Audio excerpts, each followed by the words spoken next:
என்ன பார்க்க போறோம்னா என்னோட ஃபேமிலியை இன்ட்ரடியூஸ் பண்ணி வைக்க போறேன். ஃபர்ஸ்ட் என்னோட பேரு கருகமணி, என் பொண்டாட்டி பேரு அழகுமணி, என் மூத்த பையன் பேரு நவமணி, என் சின்ன பையன் பேரு மின்மினி.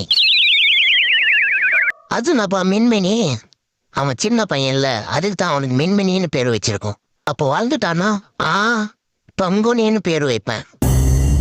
எப்படி மாசா இருக்கா? அடேங்கப்பா, உண்மையாவே மாசா தான் இருக்கு. இப்ப என்னோட ஃபேமிலியோட பேரு கேக்குறியா?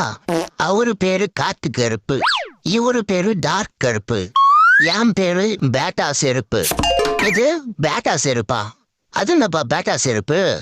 நான் தெருவா தெரிஞ்சு தேஞ்சு போயிட்டேனா ஆண்டா இருக்கட்டும்னு சொல்லிட்டு என் பேட்டா செருப்புன்னு எங்க அப்பா எனக்கு இந்த பேரு வச்சிட்டாரு. நல்லா கீழு. இதெல்லாம் ஒரு பேராடா? அவங்க இருக்கிறான் ப்ரோ. வா ப்ரோ, பாடி கார்டு முனீஸ்வரன் கோயில்ல பிரசாதம் தராங்களாம், போய் வாங்கிட்டு வந்துடும்.